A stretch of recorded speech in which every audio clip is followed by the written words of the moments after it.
বিশিষ্ট ভাওয়াইয়া শিল্পী ও সমাজের সম্মানীয় নাগরিক মনীন্দ্র বর্মনের হাতে শুভেচ্ছা।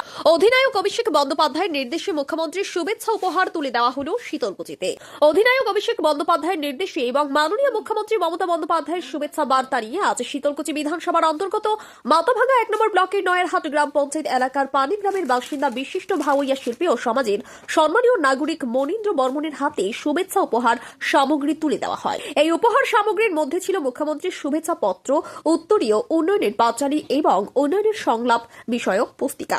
এদিন মনীন্দ্র বর্মনের আন্তরিক আতিথেয়তায় উপস্থিত সকলে মুগ্ধ হন।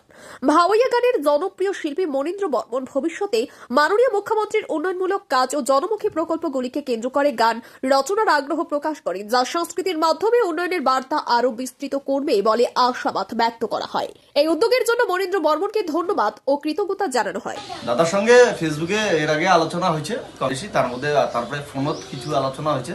তো দাদা আজি আসিল আমার বাড়িতে সৌজন্যমূলক সাক্ষাতের জন্য, এটা আমার খুব ভালো লাগলে। আর সামনের দিনও দাদার সঙ্গে আরো কথা হবে, এটা আশা রাখুন। শুভেচ্ছা আর যে শুভেচ্ছা বার্তা পাঠাইছে মাননীয় মুখ্যমন্ত্রী, আর সেই জন্য মুইও আমাকে ধন্যবাদ জানাং। আর সব থেকে বড় কথা, মুই যে ধরনের গান বাজানাগুলো করং, দাদা আমার মোর গান প্রায় শোনে। তো মোর গান নিয়ে দাদার কোনো প্রবলেম নেই, অনেকের প্রবলেম থাকলেও থাকতে পারে, সেটা যার যার ব্যাপার, তার ব্যাপার।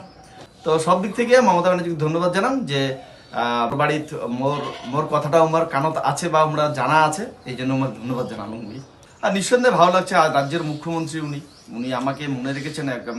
একটা সুন্দর ফুলের তোড়া পেলাম, একটা কুচবিহারের ইতিহাস, আমাদের যেটা খান আমানতুল্লাহ চৌধুরীর লেখা দাদার হাত দিয়ে পেলাম আমি, এবং উন্নয়নের পাঁচালী দিয়ে রেখেছেন। আমি দেখবো সেখানে কি কি আছে, আমিও দেখবো, চেষ্টা করব। সেই উন্নয়নের পাঁচালী যদি আমার ভালো লাগে অবশ্যই কিছু আমিও গাওয়ার চেষ্টা করব। দেখো, মনীন্দ্র বা মনীন্দ্রের ফেসবুক পেজ উত্তরের মনীন্দ্র আমি নিয়মিত ফলো করি। আর যার নিজস্ব ভাবনা প্রতিবাদ সে বাস্তবায়িত হয়, এটা নিয়ে অনেকের অনেক ভাবনা রয়েছে, অনেক বক্তব্য রয়েছে। কিন্তু শিল্পী সত্তা, শিল্পী মন মনীন্দ্র যেভাবে তুলে ধরার চেষ্টা করছে, আমরা মনে করি মনীন্দ্র আমাদের উত্তরে সত্যি গর্ব। এবং মাননীয় মুখ্যমন্ত্রী মমতা বন্দ্যোপাধ্যায় নিজে শুভেচ্ছা বার্তা পাঠিয়েছেন উন্নয়নের সংলাপ, উন্নয়নের পাঁচালী দিয়ে এবং উপহার সামগ্রী দিয়ে। আমি সেটা অনেকটা দিদির দুধ হয়ে আমরা তুলে দিলাম আমাদের সাংসদ অধিনায়ক অভিষেক বন্দ্যোপাধ্যায়ের নির্দেশে। আমি প্রত্যাশা রাখবো মনীন্দ্র এই যে 15 বছরের মাননীয় মুখ্যমন্ত্রী মমতা বন্দ্যোপাধ্যায়ের যে উন্নয়নের গৌরব গাথা, সেটাও গানে গানে তুলে ধরবে।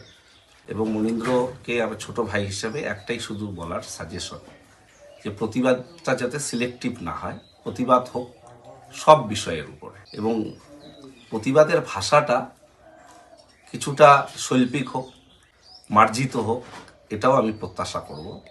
কারণ যে মানুষ গুলোকে নিয়ে অনেক গান করা হয় তাদের ব্যক্তিগতভাবে বা একটা আত্মমর্যাদা সম্মানে যাতে আঘাত না আসে, বাকি প্রতিবাদ চলতে পারে। গানের ভাষা তো আমরা বলে দিতে পারবো না কি লিখবে কি গাইবে, তবে প্রতিবাদটা সিলেক্টিভ নয়, প্রতিবাদটা সার্বিক হোক।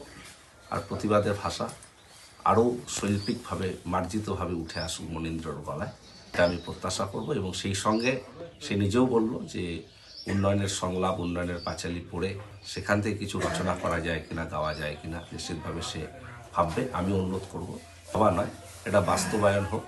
আমরা উত্তরের মনীন্দ্রের গলায় উন্নয়নের সংলাপ, উন্নয়নের পাঁচালী, মমতা বন্দ্যোপাধ্যায়ের যে উন্নয়নের ধারাবাহিকতা, সেটাও একটু প্রচারের আলোয় আসুক। মনীন্দ্রের সঙ্গে দেখা হয়ে ভালো লাগছে, আমার ছোট ভাইয়ের মতো। আরও ভালো কাজ করুক, এগিয়ে যাক। আমাদের রাজবংশী সংস্কৃতি, লোক সংস্কৃতি ভাওয়াইয়াকে বিশ্ব দরবারে তুলে ধরুক, এই প্রত্যাশা করছি। একদম রাজবংশী কমিউনিটির একজন অত্যন্ত প্রিয় মানুষ, অত্যন্ত পক্ষে মোর কাছে প্রিয় মানুষ এই জন্য যে পার্থদা বিভিন্ন সময়ের বিভিন্ন রকম উনার বাইট গিলা মুই দেখুন এবং শোনো। তো দু একটা কথা না করলেই না হয়, মোর কিছু গানের বিষয়ে কিছু মানুষ অত্যন্ত খারাপ মন্তব্য করেছে, যেটা মোর খুব খারাপ লাগছে। অবশ্য মুই তাকে পাল্টা দিতেও ছাড়ো নাই, কিন্তু পার্থপ্রতিম দা মগ নিয়ে এমন কিছু কয় নাই যেটা মোক আঘাত লাগিবার পারে। এই জন্য পার্থদাক মুই ধন্যবাদ জানাং। এবং মোর যে শিল্পী সত্তা দাঁড়িয়ে আনে, মুই যেভাবে প্রতিবাদ সমাজের নোংরা দিকগুলা এক্সপোজ করম মানুষের ভালোর জন্য, সেটা আশা করম সামনের দিনে পার্থদা মোক হেল্প করবে, মুই যাতে আরো আগে যাওয়ার পান। মোর এই শিল্পী সত্তা আজীবন যেন মুই ধরে রেখে পান।